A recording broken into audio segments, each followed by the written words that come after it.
Hi, I have a cat. This is Delilah.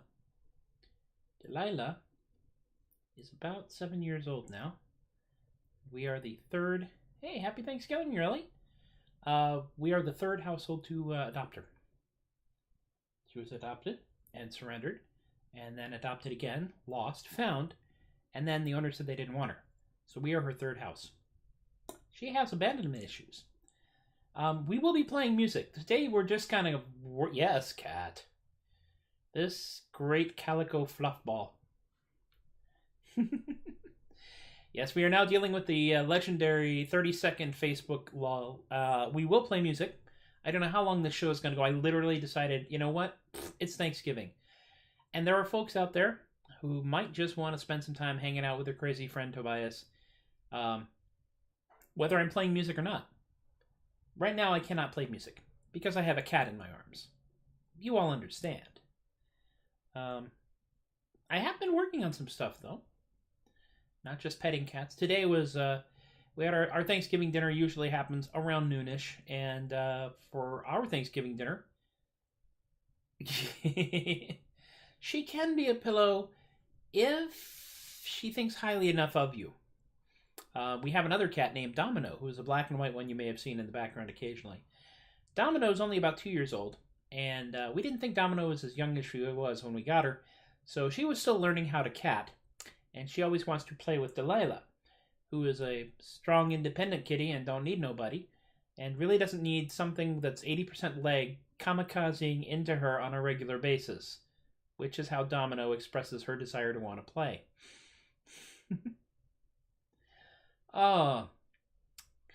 So our Thanksgiving dinner was chorizo and Mexican rice, and we made tostadas because we had some tostadas. We made chalupas because we had tostadas. I got to get the words right, you know.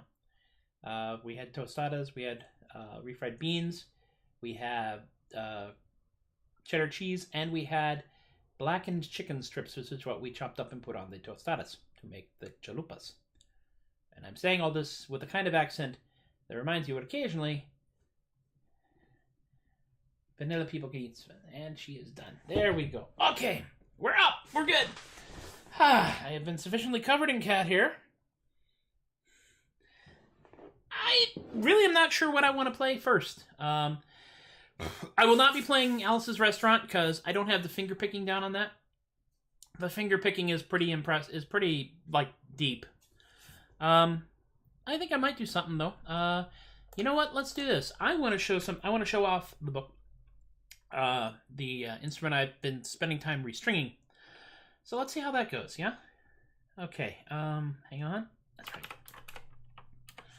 Gotta remind myself what I'm gonna play. You know what I'm gonna do is I'm gonna play the Dread Peasant Festus.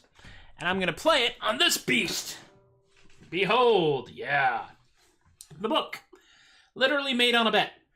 This is a 4-string cigar box guitar. It was strung with steel strings. And my poor delicate fingers said, please stop.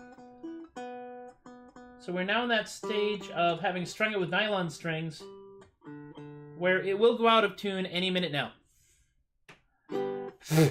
So, pull the mic over a little bit more.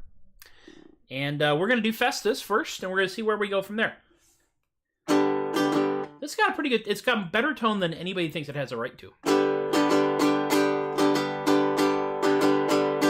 He came from a tiny village just outside of Aberdeen, and his face, it was not noble, and his clothes, they were not clean. But there's often been a hero that has come from such a start. wasn't one of them. He was neither brave nor smart. There are heroes, myths, and legends that are known throughout the land.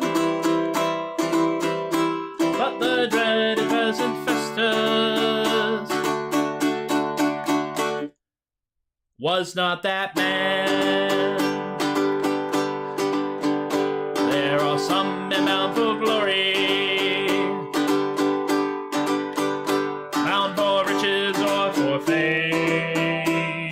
Sounds important.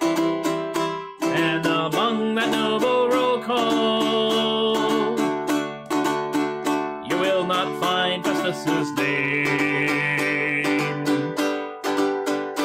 For his voice it was not noble, nor his bearing very fine, and he towered over no one at the height of 4'9". There are heroes, myths, and legends that are known throughout the land. Man, his arm's getting tired from holding this up. It's heavy. But the dreaded peasant Festus was not that man. But from lowly circumstances, some men rise among the rest. Not that Festus ever tried hard. Well, that there is my own guess. But in noble battles, some men can achieve beyond compare. And on the battlefield of Hastings, our man Festus was not there. There are heroes, myths, and legends that are known throughout the land. But the dreaded peasant Festus was not that man. Thoughtful bit. There are legendary figures doomed to fade away obscure. This is really heavy. And our peasant Festus suits that. Well, my arm's tied for other reasons, I'll tell you why in a minute. At least we think we're pretty sure. There is not much known of Festus. Peasantry builds little pride. Matter of fact, all that we're sure of, well, we're all pretty sure he died. There are heroes, myths, and legends that are known throughout the land. But the dreaded peasant Festus was not that man, and that's that. Oh my goodness, my arms are tired. Not just because this is a sizable instrument. It is. This thing is... I actually think the neck might be heavier than the box, really. The balance point on this is a little funky. But also because I went and was mighty and macho and tore up the remaining understructure of the deck in our house today. Yeah, that's what you do at Thanksgiving, right? Go out with power tools and just destroy crap. That's what I did. And so as such, my arms are like, oh, why am I holding this? I'm holding this piece up here, over here. What's going on? I'm going to go with a smaller, lighter instrument for whatever the hell it is I'm doing next. Hey, look at this. Alice's Restaurant is a tradition. I would love to be able to play it with some semblance of competency. And although I have managed to boldly stagger through a number of songs during my shows here in the past, It's Arlo Guthrie. It's Alice's Restaurant. You got to do it right or you don't do it. And there's an awful lot of finger picking involved in that song. And I'm not good at finger picking beyond a couple of different patterns. So what I'm going to have to do is basically practice it from now until next Thanksgiving. And maybe I'll do well on it. I don't know. Oh, wow. Hey, there's a lot of you. Oh, cool. Well, that was Festus. I have no plan, as I said. I'm just kind of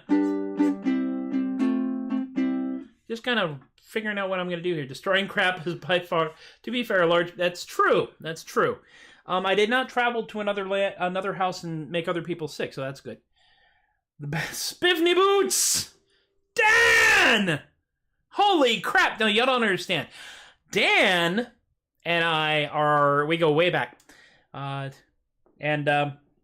There is a day coming, Dan, when the plague has lifted, and we will somehow find each other, and we will spend about, again, the 30-year conversation, and we will spend about an hour and a half saying completely content-free things that mean a lot to the two of us, and nobody else will know. Spivney Boots! We could do a Ballad of Spivney Boots, I guess. I'm not sure. What would we... I'd have to put chords to When I Get Drunk on there's an old traditional Sea Dog drinking song. It goes, when I get drunk on a barrel of good stout porter, I lose control and I beat people up and spend the night in the cold Hooskow. That's the entire song. Now, it can be sung as a chorus or a round, and has been. And basically, it's sung until the prisoner confesses. So, that's always fun. Ooh. Also, Dan, I sent you He Tried to Kill Me with a Forklift song entirely out of love. I mean that sincerely. I really do. What do I want to do? You know what I want to try? Let's try this one. I'm broken-hearted with all this entails. It'll take some concentrated drinking to keep me on the rails. I have to hide my face. I have to hide my shame. I don't wait till I'm sober, till I get drunk again. I drink at home, I drink out, and I drink in cocktail bars. Falling down, seeing stars, it suits me. It suits me. Falling apart in bars, I like to suffer for my art. Just one more before we part. My oh my, I can't compete. It's only heavy drinking that keeps us on our feet. Oh my, I can't complain. If it weren't for heavy drinking, we couldn't bear the pain. My, the days go by. I never can forget her, though goodness knows I've tried. Believe me, going astray in all the bars from here to Mandalay. They never close, we never pay. I don't like to think about how much I drink. It's a habit that's out of control.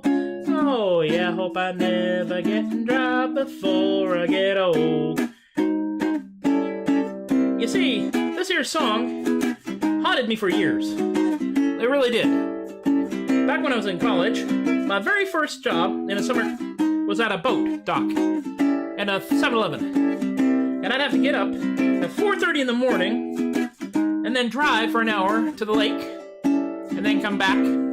But every day, about 4:30, at 5 o'clock in the morning, like it was the national anthem, this song would play for an entire summer. And it took me 23 years to learn it afterwards. My oh my, I can't compete. It's only heavy drinking that keeps us on our feet. Oh my, I can't complain. If it weren't for heavy drinking, we'd never play Sweet Jane. My, the days go by. I never can forget her, though goodness knows I have tried. Believe me. Falling apart in bars, I like to suffer for my art. I wish I could remember how this crap got its start. I don't like to think about how much I drink. It's a habit that's out of control. Oh, yeah, hope I don't get dry before I get. Hope I never get dry before I get. Hope I never get dry before I get old.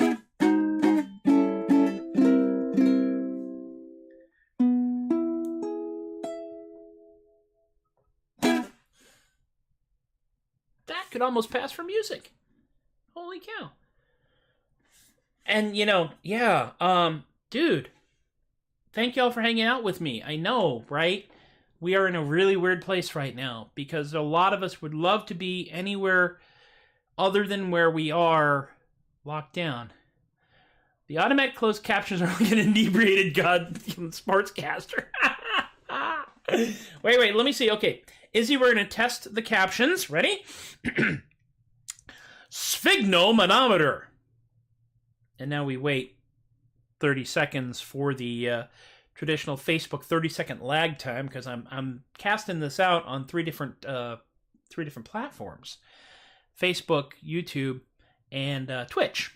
And we'll see what Izzy's response is. We shall see indeed. I really have no plan. And like I said, all of us are not where we want to be. We want to be with friends, with family, hanging out, doing all the silly things that we would normally do at this point. And we're not. And I figured, something, I ought to run this thing, because even if people don't watch this live, they'll come back to it, because, you have dinner when you have dinner, and we have dinner when we have dinner. And all of that. And the speedometer. Lovely. I can completely confuse the captions. Although why you put captions on what is ostensibly a music show is slightly beyond me, but that's okay. Speaking of things that are slightly beyond me, oh, y'all. I'm going to give you guys, it's a day of food, and they're remiss not to sing about food. Yes, I think we are probably, yes, Kay, I'm pretty sure we should do about Bertha's. Whether we do it at the end or somewhere in the middle, I'm entirely up in the air about.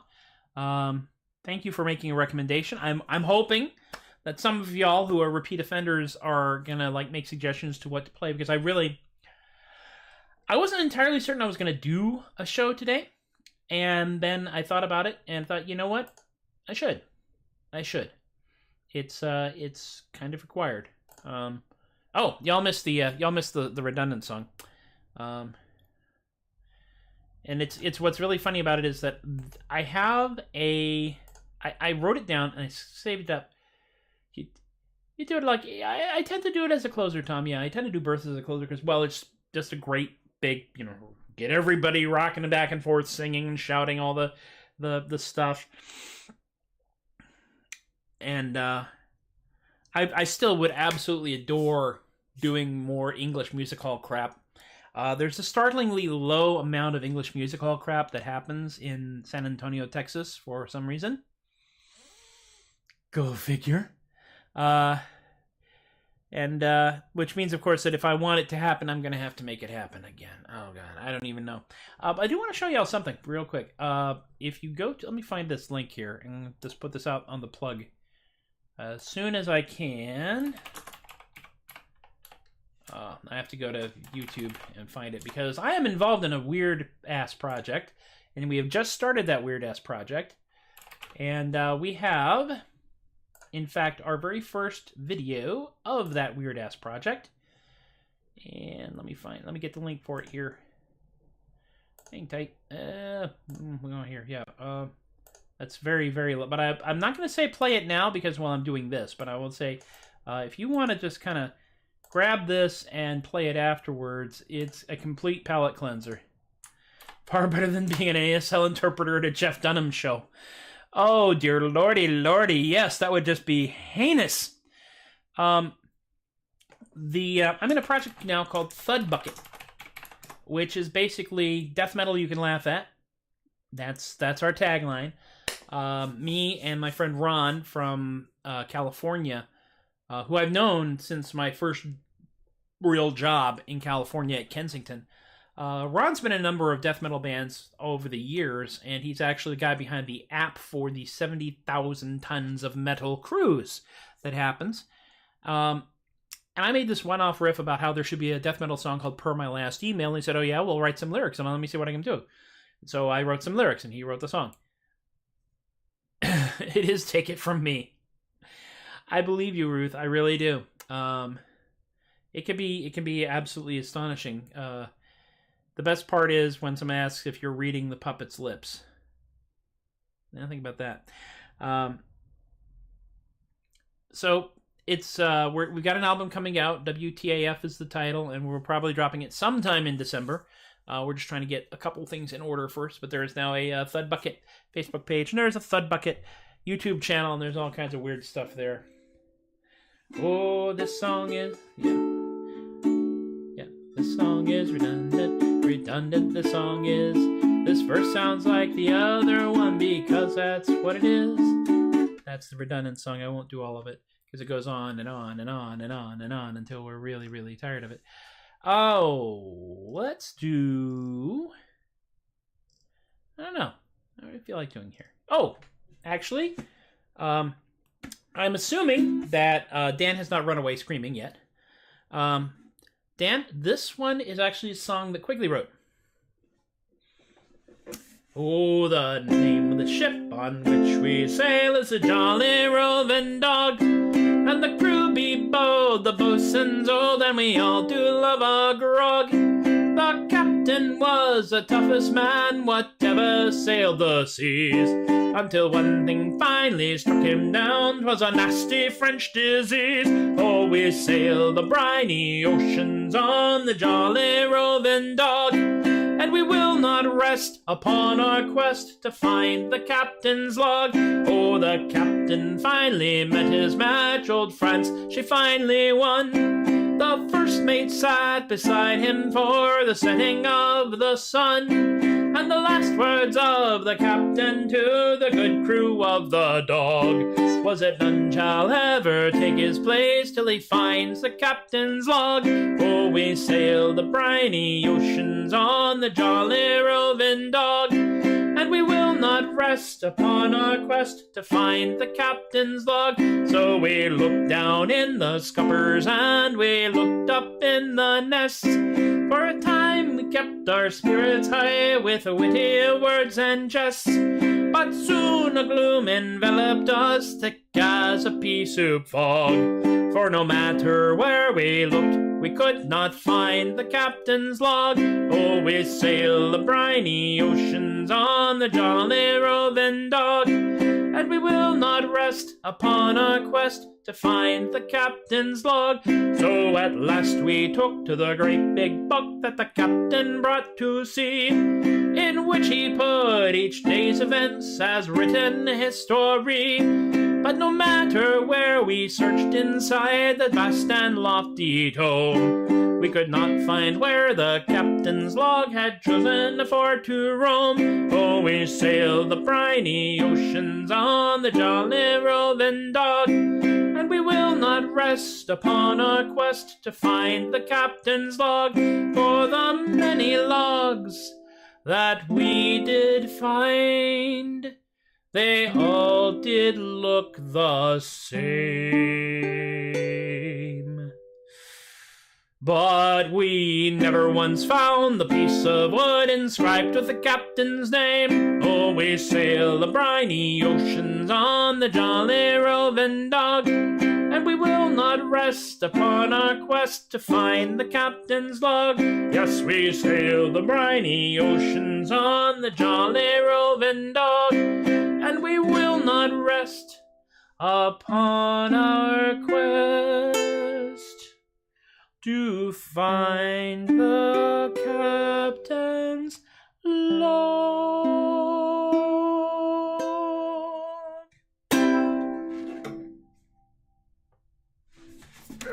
Okay. That is a Quigley Finch original.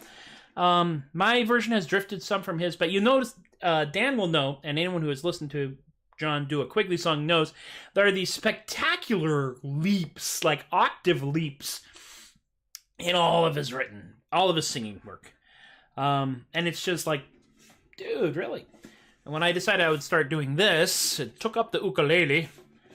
I studied the ways of the ukulele. This is one of them. This is the box part. This is the neck part. This is the complicated bit. I asked him for permission to do that song, and he gave it to me, the fool. So it is now part of my regular repertoire. And it's always fun doing that song for people who have never heard it before, because you get to a certain point, and now you know what point that is, and you can see the light go on. Small of size, full of range, yes. He is arguably one of the most dangerous people ever to be a sea dog. Right up there with learnin. Let's be honest. Learnin, the world's most adorable and dangerous gunner's mate.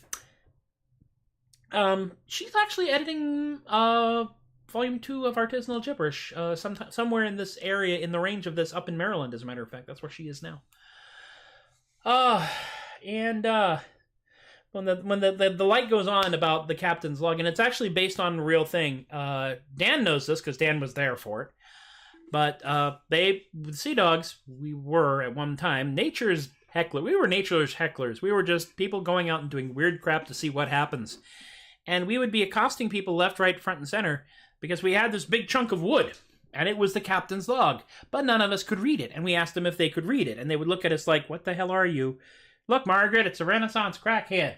It's about the same about the same level of comedy as when I got really, really, really bored and put a hole in a piece of wood, tied a long rope to it, and went dragging it through fair going, you do one damn thing wrong on this ship, they make you walk the plank, and dragged it far on. Pretty much everybody wound up walking that plank, with the exception of Andy. We even tied it to Andy, and he would not move. Memories, the time we left behind. But that's all right. I think I should do another song. I think so. Yes? Yes, I think so. Now, what other song am I going to do? Oh, let me do something. Well, I'm going to try this. This may not work. This is a new song, and by new I mean I haven't actually done it in front of people.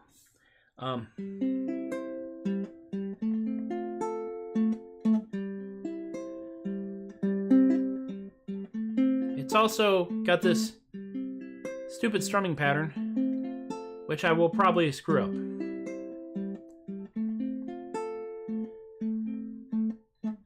Called you up on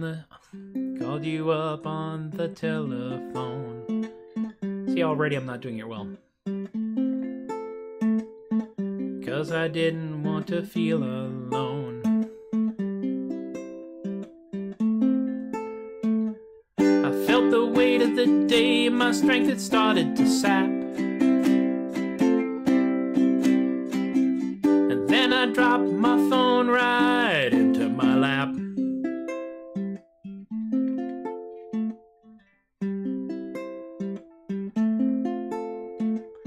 I was too tired to be mortified. I was too tired to be mortified. There we go. Boating accent. You were too jaded to be petrified. We both agreed it was just an accident. Not like regretting a picture after it's sent. It's like an awful movie no one should have to watch. When I accidentally FaceTimed my crotch. FaceTimed my crotch. FaceTimed my crotch.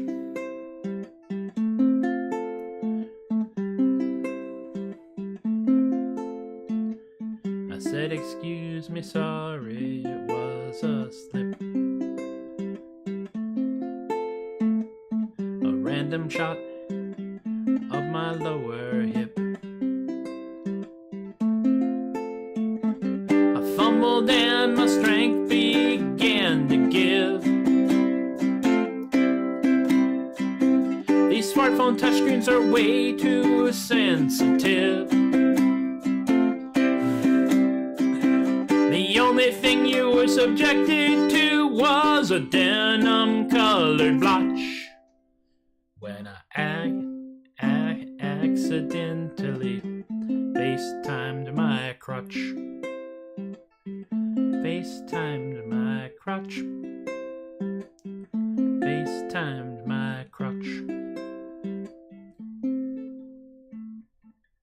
Sorry.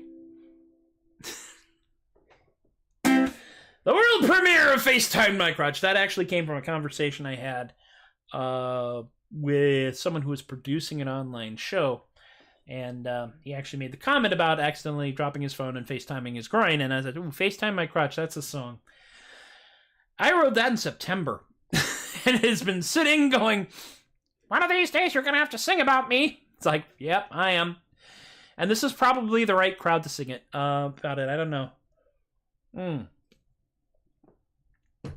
I did go there. For a long time, there's a lot of these songs I didn't do because they were so dumb that Amy just can't even bear to be on the same floor as it.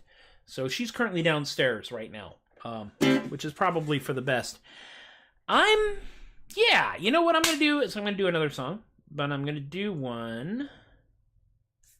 What was I going to do? Yes, I'm going to do another song. I'm going to do a Big Dumb Song. Because this will be a palate cleanser from that one. I think it's probably for the best if we get a palate cleanser going real quick here. And in case anybody wonders why it is I drink so much Diet Coke, aside from the fact that, according to junk science, I have ingested so much formaldehyde that I have effectively achieved immortality, it is in fact a palate cleanser. Honestly, if you taste something you're not real fond of, take a hit of Diet Coke, sandblasts it right off. It really is. It's like shocking a swimming pool. Let me see if this... See, I just put nylon strings on this beast. So we are now in the stage where the nylon strings are beginning to stretch. We're bringing back the book. Does that have a decent tone for y'all? I mean, it sounds good to me, but I am biased, you know? I mean, my friend Michael basically made this as a bet. I said, I bet I have this box that looks like a book. I was going to use it for a magic thing. I never got to do it into doing a close-up magic thing because I am clearly not a subtle, cunning sleight of hand guy. I said, hey, Michael, do you think you can make an instrument out of this? And he did, and this is what it is. This song is called Cheesehenge. Ooh, cheese again. I want you to imagine, if you will, it's the late 70s. He's nodding at the screen. Yes. Imagine, if you will, it's the late 70s. And we are on hour 4 of a 2.5-hour Neil Diamond concert. He has blazed through all of his pop hits, and we are now going deep into the catalog. Now, this is not happy, friendly, family-friendly, soft, fluffy, turn on your heart light, the jazz singer Neil Diamond. Oh no, this is 1970s Neil. This is low Earth orbit, double denim, long hair, brother loves traveling salvation show. I'm the one who wrote Sweet Caroline, Neil Diamond. You know, I cannot see a damn thing in these glasses. One thing they never tell you about these glasses is, you know, if you screw around with them for a while, they get smudges all over them. I spent money getting lasers fired at my face so I didn't have to do this anymore with the glasses thing. However, it is appropriate for the song. So I want you to imagine it's 4 hours into a 3-hour concert, and Neil pulls this one out of his back pocket.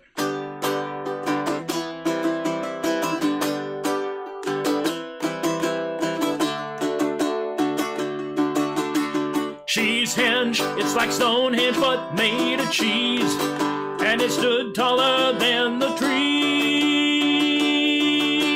Majestic in its picturesque glory, generations all tell the story of the henge made of cheese.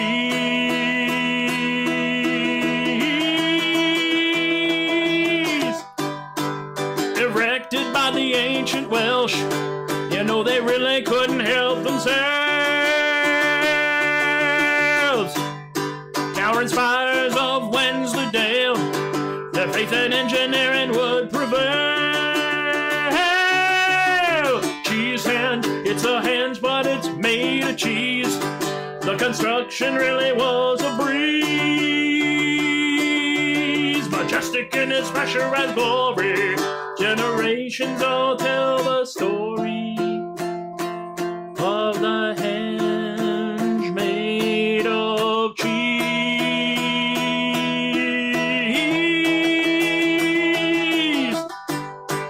Who knows?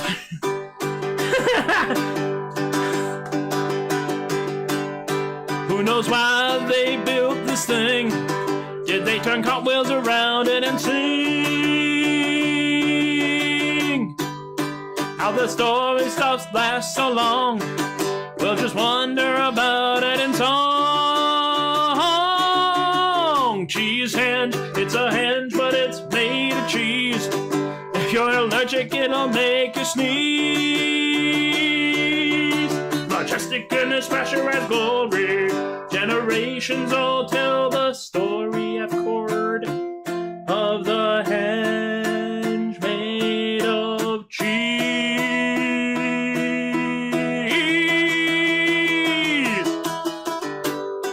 Setting in delicious awe, take a selfie to send to mama.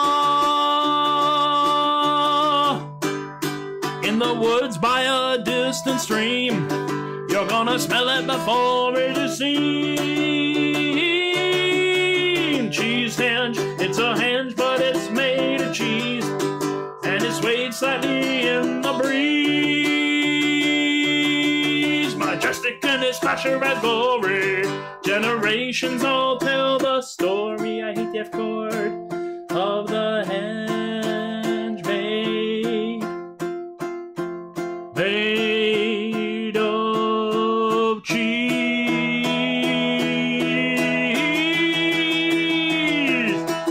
Cheese hinge. Pyro, blackout, thank you for coming. Good night. Stagger back to the car. I think I have worn out this felt pick playing cheese hinge for this song. I am using a felt pick because I don't want to completely destroy the face of the instrument. And apparently felt picks have a lifespan, and I'm learning this. It's because I am an 18... I imagine an 18-inch high cheese hinge descending majestically from the lighting truss to the stage. Only problem is that cheese hinge has in fact been gnawed upon by vermin, and so it's looking even more historically accurate as a destroyed relic. It's a little oral caffeine, I think. Whew. I always feel better when I do that. It did. I'm not sure... I hadn't thought about Meatloaf. I was thinking Neil Diamond because, this is clearly a song where the sound of it was so much more important than the words. Because the words are complete buttocks. I mean, honestly. Dang. By the way, thank y'all for hanging out with me. Honestly, this is awesome. It really is. And not just because I'm actually watching this counter slowly creep up to double digits. It means it goes 8, 9, 8, 9, 8, 9. And it's probably a few more in there. I don't think the problem was that the band was off. No, the band wasn't off. Cheese hinge, I believe it was cheese hinge. It might have been Festus. Actually caused one of my instruments to spontaneously detune the first time I played it. That was the baritone ukulele that I got at the pawn shop, and the low string just went, bah, screw this noise! And I kept playing because, I am a professional. And, oh, my goodness me. Wow, what to do next? Ooh, what haven't I done lately? What do I feel like doing? What do y'all want to hear? You want to hear? I've done Renaissance Minstrel a couple of times. Detuned in protest. Yes, that was it. It was basically having a sick out day, The string just went, you're on your own. Make this work. I dare you. And just crapped right out. Oh my goodness me! What do I want to do here? There's so many songs. I've actually written a startling number of songs. I think I've had over 40 in the space of 8 months. Ooh, yeah, this one. That's the one I wanted to write. Now, where did I put it? It's in here somewhere. Hold on. Oh, something light and Bavarian. Yeah. You know, Linda was on here yesterday, and I thought about that. Linda plays the most fabulous German woman in the world, Frau Reichert! Spelled with an exclamation mark. That's how fabulous she is. Which reminds me. You know, I have not done Friend from Fair yet. Let's do Friend from Fair. We'll do Hasselhoff, and then we'll do Bertha's. Yes, like my beer, light and Bavarian. Ooh, all right. Dan, you haven't heard Friend from Fair. You will enjoy this. Everyone who has ever done or gone to or has frequently visited a Renaissance fair has had this conversation. Oh, wait, I'm going to have to put something in between there because there's literally the same picking pattern for both Friend from Fair and... You know what? Yeah, okay, we'll figure it out. Maybe I'll just talk a lot and nobody will pay attention. They'll forget that the picking was entirely the same because my lack of talent is only bounded by my faulty technique. Do you know my friend from Fair? Do you know my friend from Fair? He's 4 foot taller, and he's got browner sandy hair. And he has a hat and tankard, and he wears his great big boots. And he wanders around in a loincloth or one of them doublet suits. I haven't done Helsinki yet. There is, yes. Do you know my friend from Fair? Do you know my friend from Fair? He's a unique individual no one else can compare. For he always sings and juggles as he goes about the town. And he always has a great big sword that ought to narrow it down. There we go. Stands out in the crowd, he does. He's in a guild of something, I can't remember, something Latin. Do you know my friend from Fair? Do you know my friend from Fair? If you saw him coming down the lane, you'd have to stop and stare. Don't recall if it's pickles, pretzels, or if it's popcorn that he sells. You can hear him coming from a mile away on account that he wears bells. Jingle bang, jingle bang, jingle bang, jingle. Which is the sound of a Morris dancer going through a minefield. Do you know my friend from Fair? Do you know my friend from Fair? He's the coolest guy in all the world, I truly do declare. If you saw my bud in person, then you'd know of whom I speak. For he dresses like a pirate. Now isn't that unique? Here it comes. That's right. Pirate. With pointy ears. Elf pirate. And gossamer wings. Fairy elf pirate. And a kilt. Scottish fairy elf pirate. And horns. Demon Scottish fairy elf pirate. And fangs. Vampire demon Scottish fairy elf pirate. And goggles. With gears stuck to them. Steampunk vampire demon Scottish fairy elf pirate. And big furry boots.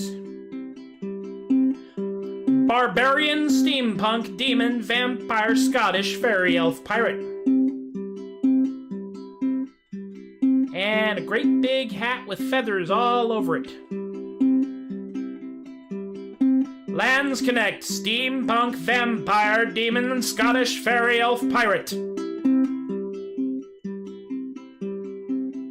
And a foxtail. Nobody knows why. Do you know my friend from Fair? I think I saw him over there. His name is Wolf or Hawk or Raven, or I think it might be Bear. Well, we've never met outside of fair, but I'm sure he'll be along. Hey, wait a minute. I'm talking about you. I guess I'll end this song. There we go. Talk about yes. The Germans in the California fairs, because the California fairs are a guild system, so instead of having a central cast, each area is basically made up their own little guild, and they're all run by their own guild master, and then there's a big guy who acts as the fair director, who's kind of like the general contractor of entertainment. In the California fairs, every guild has a procession at least once a day, usually twice, 3 or 5 times a day, especially if they're not English. If the English are horrifically outnumbered at the California fairs. And the Landsknechten did march up and down the field, back and forth through the fair, and there was always shouting, Das weiter! To which the sea dogs, of course, replied, Duck butter! And if you ever see butter coming at you, duck it. That's just good advice. I haven't put Starfleet back in there. I'm going to probably look at that at some point. I think that's a pretty good idea, Dan. I like that. Trekkie Landsknecht, Steampunk, Vampire Demon, Scottish Fairy Elf Pirate. This song is going to collapse under its own weight one day. Richard, I have not done Helsinki yet. That would be a good one to put in between. Yeah, that would be a good one to put in between Friend from Fair and Hasselhoff, and then we'll do Eat Bertha's Muscles, and then we'll see what else is out there. I am trying very hard to be aware of the 30-second lag between when I say this stuff and when your comments on what I'm saying actually crop up over here. Facebook has a 30-second lag. It's usually 15 seconds, but because I'm going through Restream has its own buffer. And then Facebook has a buffer, mostly, I think, to block commercially available music. So, there we go.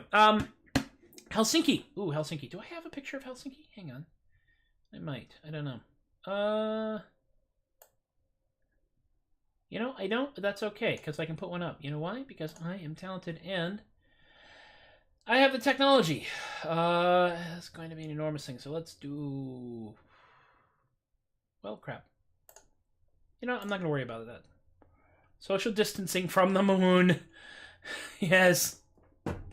My friend Teppo Leonin, who is our man in Finland. I have a fan in Finland, guys. I'm as bewildered by this knowledge as y'all are. And he made a post to social media that was a shot of a train station. And it was snowing, and it said, it's snowing in Helsinki. And when I saw that, I thought about, you know, this is like the most Warren Zevon song title I have ever heard. And I am a big fan of Warren Zevon. I got turned on to him through The Color of Money when they played Werewolves of London, and then I kind of shambled into his back catalog. And one of the things about Helsinki is I'm trying to emulate his writing style. There was always this incredibly ferocious intellect behind it. The other thing about Helsinki is it has this B minor chorded, which is the F chord, and I have so much love for that.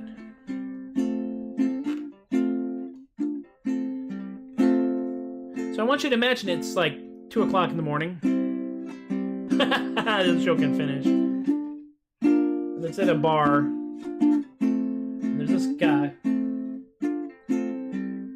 He's having this conversation with his drink. And he's not angry. And he's not sad. He's just tired.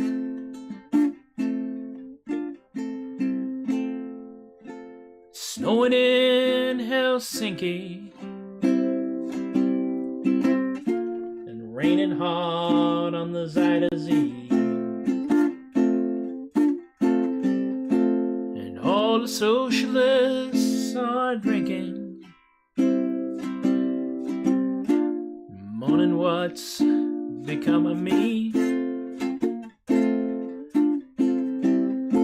The trains are running slow in Cairo. Taxi stalled in Trafalgar Square. And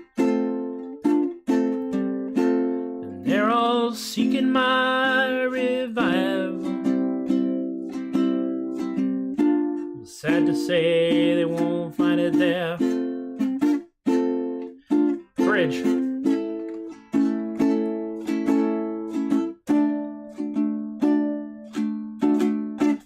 don't have words. I might one day.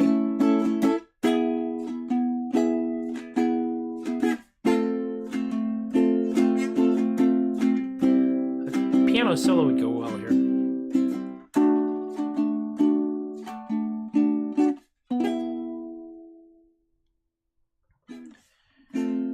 It's impossible to fathom the depths to what I've sunken in.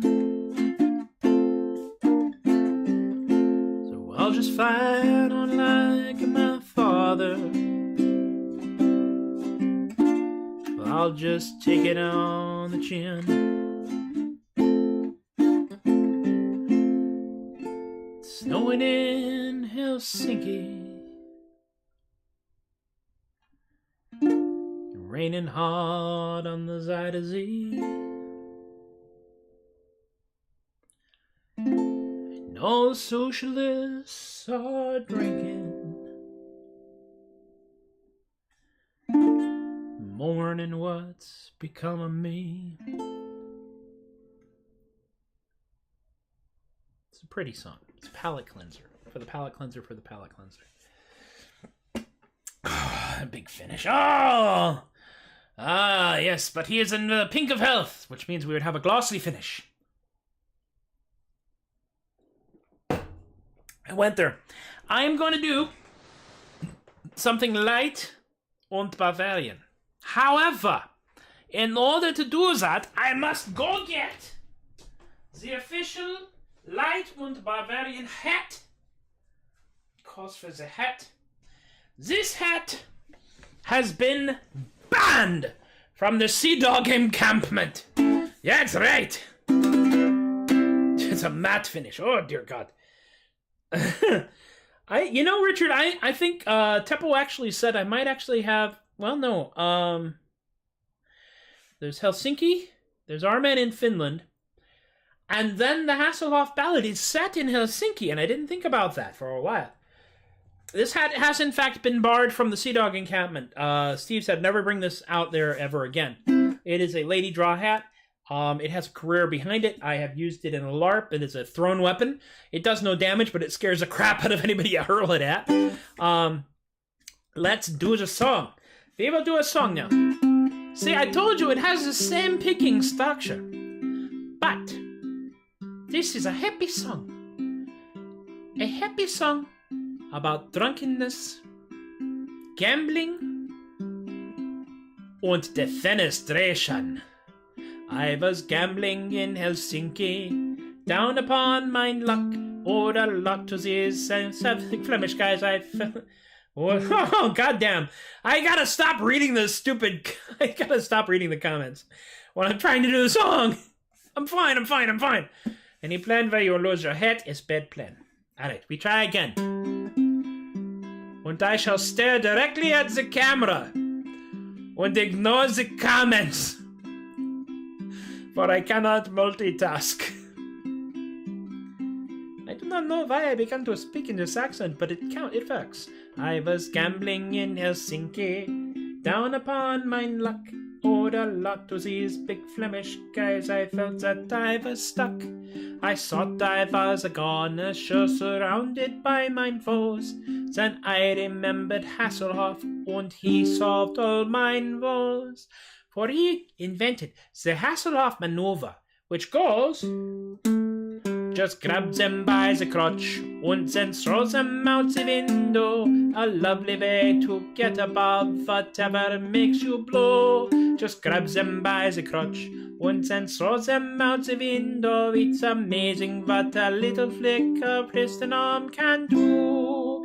I am not looking at the comments. Well, I made my way out of there and I fled down to the bar. I happily sipped lager, maybe 2 or 15 jaws. Some massive Swedish mercenary spoke ill of my ma. I did not think I could escape this peril quite unscarred. And then I remember Oscar Hasselhoff's treatise on self-defense, in which he depicts the Hasselhoff maneuver, which is very simple. It goes like this. Just grab them by the crotch and then throw them out the window. A lovely way to get above whatever makes you blue. Not looking, just grab them by the crotch and then throw them out the window. It's amazing what a little flick of wrist and arm can do. Almost did it. I had gathered quite a crowd. The great feat I did perform. I ordered me another round, for I had grown quite warm. Time to pay the bill, came please for credit where or scorn, damn you. And so I tried to stand my ground, my fate was quite forewarned. For it turns out they had actually hired Oscar Hasselhoff in his off hours to be the bouncer at the bar. I was thrilled. I said, Guten Abend, Master Hasselhoff, the gates! And he grabbed me by the crotch, and he threw me out the window. Well, that was darned effective, I thought, as I was passing through. He grabbed me by the crotch, and he threw me out the window. Yes, it seems defenestration works on me as well as you. Everybody! Just grabs them by the crotch, once and throws them out the window. A lovely way to get above whatever makes you blow. Just grabs them by the crotch, once and throws them out the window. It's amazing what a little flick of wrist and arm can do. Grabs them by the crotch and throws them out the window. Available wherever violent books are sold.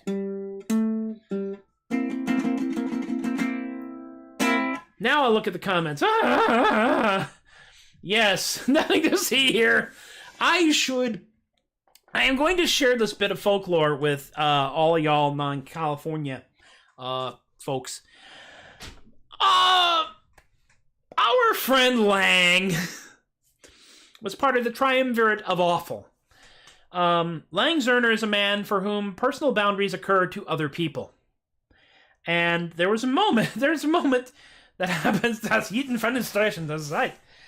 And what happens is that we have backstage areas, just like everyone else, and people change clothes in the backstage areas. But these, unlike in the Texas fairs, where backstage is generally either behind your stage or in the parking lot.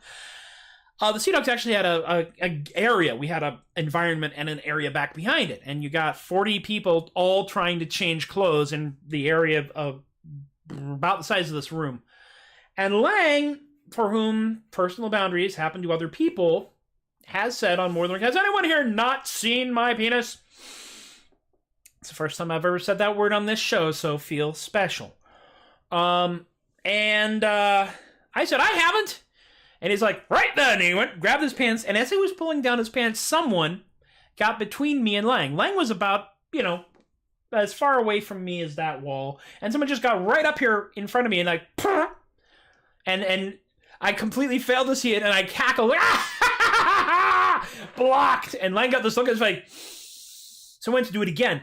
Now, if you've ever seen that episode of MASH where Hawkeye makes a bet that he could walk naked across the entire compound and nobody would notice, the choreography for that is basically every time there's some opportunity to expose, Hawkeye Pierce's nether regions, something is there. It's a Jeep going by, or it's somebody carrying a plank, or it's somebody with, 2 big pieces of wood, or it's somebody carrying a stretcher like this. This happened for about 4.5 minutes of me continually not seeing Lang's junk. And to this day, I have not seen Lang's junk. Nor do I want to, Dan. Don't you send me anything. Don't tell Lang to send anything either.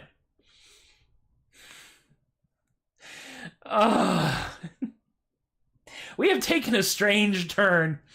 But that's the last time I'm going to talk about Lang's junk in this show. So that's a good thing. I think it is now time for a palate cleanser from the palate cleanser from the palate cleanser. I think so. I think it's time.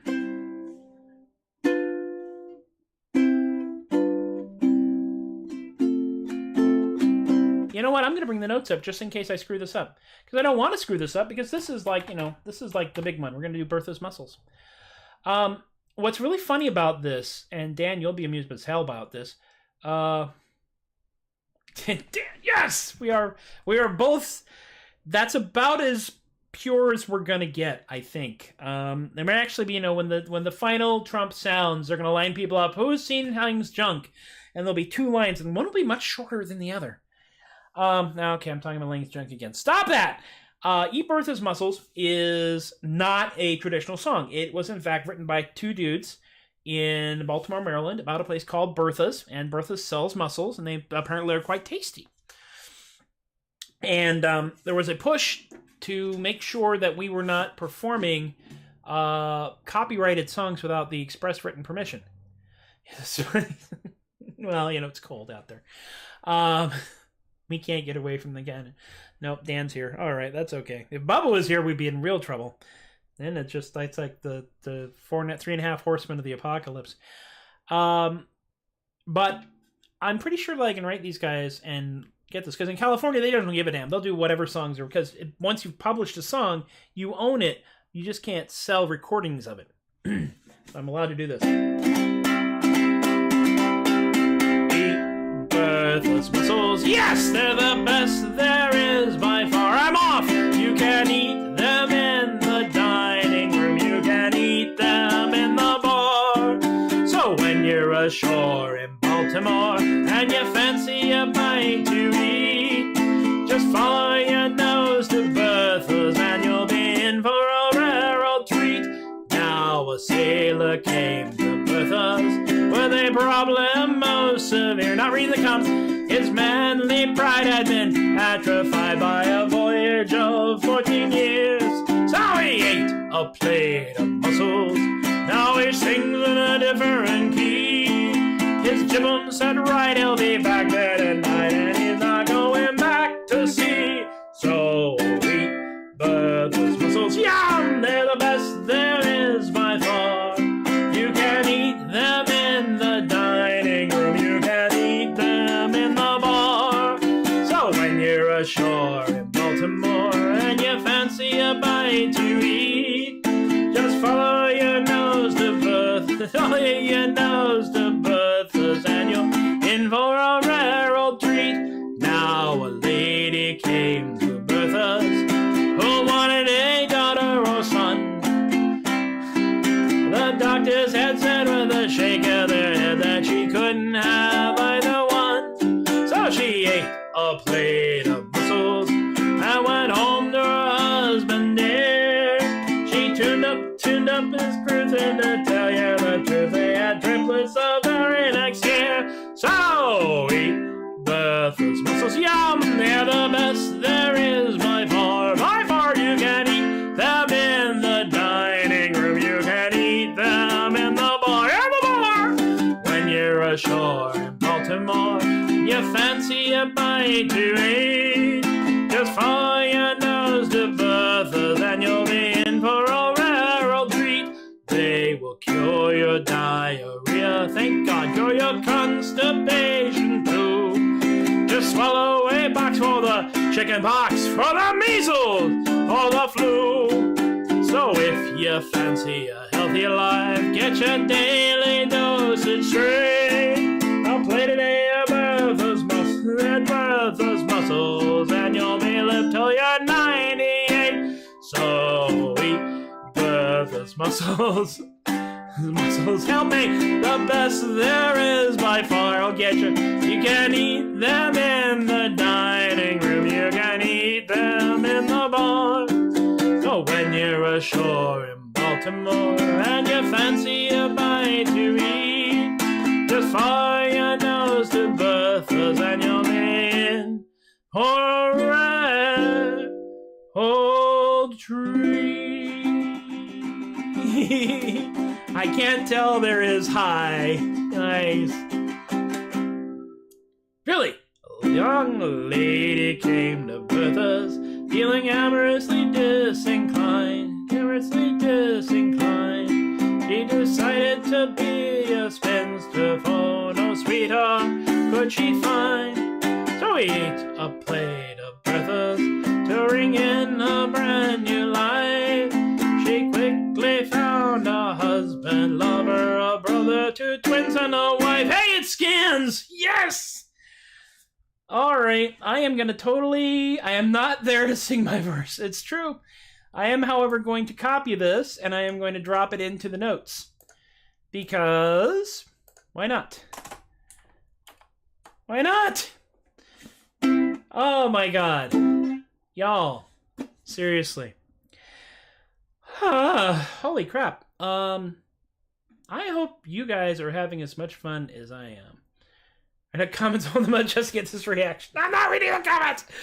Well, it's a double-edged blade because, one, I absolutely adore it when y'all talk back.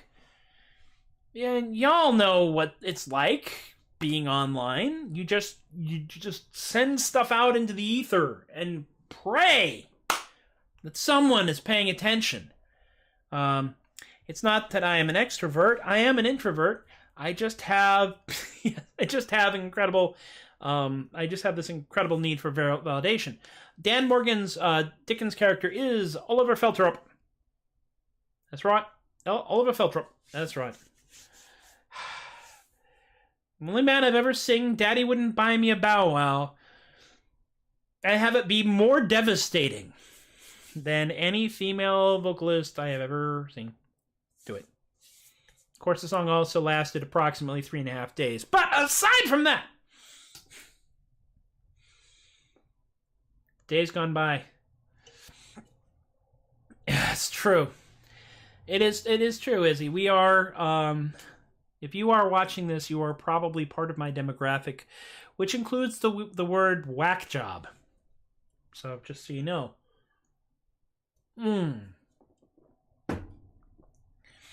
And ripped a cat, and then ripped a cat in half. What? Yes, he did. He did. He also had the great line about the bees. It involves honey and prostitutes. Who doesn't like licking honey off prostitutes? I should note this also, very important, Dan, for those of you watching at home. Mad Sal's Dockside Ale House is the scummy part of town at Dickens Fair. And for many years, it was known as the place you could probably get away with the most crap. Because it's the scummy side of town. It's a bawdy, randy, everyone's considered to be drunk and depraved.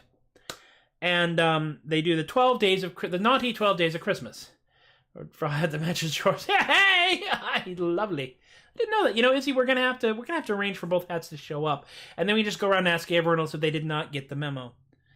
They do the naughty 12 days of Christmas, and 5 is 5 French postcards, which starts out fairly tame, and used to degenerate into the 12 days of Sodom, the last days of Sodom and Gomorrah in a rapid succession. We have photographs. There was no nakedness, but there was a lot of creativity. And there was a rule put forth that there was no sodomy on stage after one night. No sodomy on stage. Sodomy off stage, sure. No sodomy on stage.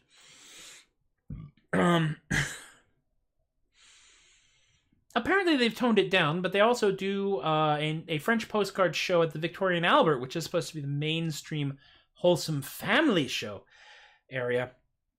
But that's a conversation that will ensure that I will never work a Dickens Fair again. So I'm in Texas now. I'm not that worried. And so, my goodness, friends, first and foremost, all of y'all who are chatting with each other, please get acquainted. I swear to God, there are more like us out there. We are an interesting and confusing bunch, but I would not give up the opportunity to interact with y'all for anything. As a wise man once said, I would rather be with you people today than with the finest people on God's green earth. The person who said that was the second of the triumvirate of doom. That's exactly right. That is exactly right, Izzy. And so, after a record-breaking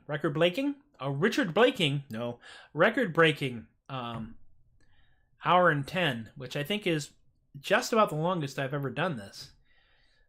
We are coming to a point where I need to rest. This is what I want to do. This is really kind of the thing that I want to do, though, is I want to do these songs and perform and make people laugh and do silly stuff like this.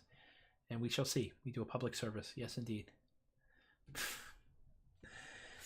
More families are created here than any other show at popular prices, I might add. At popular prices. So I'll do the things, but we'll do this because we have to, and also because I still want to thank a lot of people. I want to thank folks who've thrown money into the bucket. The bucket's up there. PayPal.com/theadequate, to Venmo @theadequate. Eric and Robert and Rick and Emily and Miranda have all chucked buckets in. Bucks in the bucket. As have the incredibly insane people who have chosen to support me at Patreon. I'm not trying to do this for a living. This is how we keep sane. So any money that comes in either through the tip jar or Patreon goes right back into making this continue to happen. So that's lights, like I got a fancy light here for the, wow, look at that. Oh, wow, I'm almost orange. Ooh, I'm not the president. Okay. But we got lights and a microphone and a nice, decent camera and a little stream deck with buttons that I'm pushing to make all the things show up over here. And so I want to, same jokes, you know how it works. I want to thank Chris and Teppo and Shay and Cascoro and Linda and Ann and Stefan and Rob and Alicia and Relly and BK and Kaylee and Richard and John and Brian and Lorene for being my party on Patreon people. I'm working on some new stuff. We will get that new stuff out there. You will get previews on the Patreon page, and then other stuff will happen. I am actually working on the audiobook for Artisanal Gibberish, which is probably going to be distributed to my Patreon peeps because, well, continue to encourage my behavior, and what else am I going to do? The archives are over here at facebook.com and twitch.tv/TobiasTheAdequate. The Twitch site has 2 weeks worth of shows. Facebook.com, TobiasTheAdequate has everything. YouTube has everything in a slightly more organized manner because there is a Troubadork playlist. I have a lot of stuff recorded up. If it's funny once, it's funny 1,000 times, provided the audience changes. That's just like the that quote, with great power comes great responsibility. It's with great power should also come great responsibility. Should come great responsibility. They always leave out the should. So remember that. It's always these little things they leave out of these popular quotations just confuse us all. Recorded stuff that I can't do live is at soundcloud.com/Matthew Laguerre, including the 4-part harmony Reaver Johnny, Ham. It's topical. It's Thanksgiving. Business Goose, 30 to 50 Feral Hogs, stuff like that. Yeah. And Ask Philo is Ask Philo is for Philo, Thibodeau, Headdecker, Kneecap. Rednecromancer from northern southeast Texas. This will be, I think this is going to be number, was this 10 or 9? I can't remember now. I got it written down here somewhere. This is going to be episode number 10. Will be coming out Friday morning at 1 a.m. Not in accordance with any pact or anything. It just happens that way. So you can check that out at anchor.fm/theadequate and anywhere you can find The Adequate Podcast, including Spotify. Every time somebody listens to it, I get a penny. Right now, I've made enough money to get a combination platter. That's right, folks. 3 tacos. 3 tacos, baby. Living the dream. That's everything. My God. Y'all are wonderful. Thank y'all so much for hanging out and making my day better. I hope I have improved your day. We're going to do this until, we're going to do this every Monday through Thursday. About 4:30 Central, until such time as it seems like we can stop. And then we'll probably move this to like a weekend thing like a lot of people do. It never costs anything to come and hang out. It never costs anything to see, to play along. I need to see you folks as much as y'all need to see folks as well. So, yep, I'm wrapping up. So, that's it. take care of yourselves. Take care of each other. And thank you for encouraging my behavior. I will see y'all next time.